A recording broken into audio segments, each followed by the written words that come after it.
McKenna is so cool. She's like my first real friend. Ouch. Oh, Carrie, of course we're friends, but with McKenna, it's different. It's like if I were Elizabeth and she were Jane, together through the thin and thick. I'd walk for miles across the wet terrain to nurse her when she's sick. No one in Hertfordshire knows me like her, the fairest of face and the purest of heart. There's nobody's company she would prefer, till her new husband comes and he tears us apart.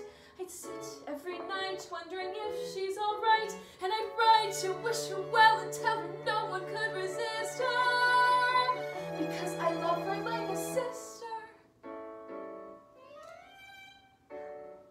Yeah, I love her like a sister.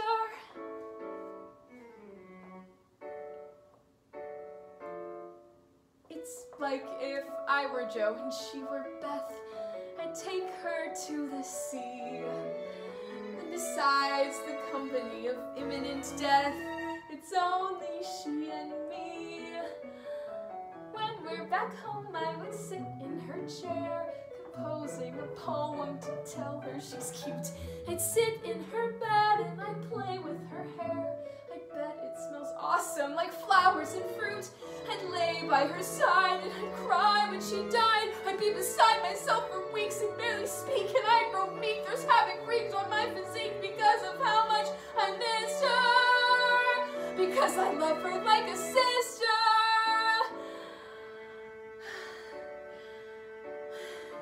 I love her like a sister.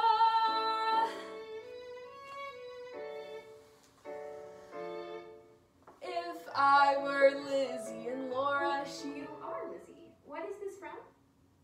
from Christina Rossetti's Goblin Market. I've only read it like 100 times. Where was I? I don't know. It's kind of a private thing for me. Anyway. Laura and I live in a cottage in the forest together, and we go on long walks. Laura is tempted by goblins, which I warn her against because men are disgusting and gross. But she is persuaded because she's a naturally curious, confident, daring, and cool individual. And she sucks on the globes of their cursed goblin fruits, which is gross, but I would have liked to be there to watch. And then we come home and we sleep cheek to cheek and breast to breast, which has always been one of my favorite details. When Laura becomes addicted to the fruits, but they won't sell them to her anymore. And the lack of fruits makes her fall deathly ill, no matter how good of a job I do nursing her. Let me tell you, I would do a great job. So I gather the courage to go to the forest and find all those men and get her some fruits. They tried to convince me to dine on their melons, and I have to assure them that they're not for me. But they try to shove cherries and plums in my mouth, but I keep it close shut, and I stand firm and tall and don't find me those nasty men. Give up. Success! And I rush home to Laura and I take her in my arms, and she licks and sucks the juices off my face, and we kiss, and she's his tongue. Oh, Laura, and we're cheek to cheek and breast to breast again, only this time we're standing up. Laura, I kiss her and kiss her because I love her like a sister. I love her like a sister.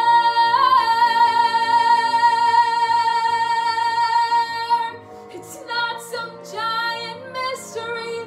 My love for her is sisterly. She's my sister. Because I love her.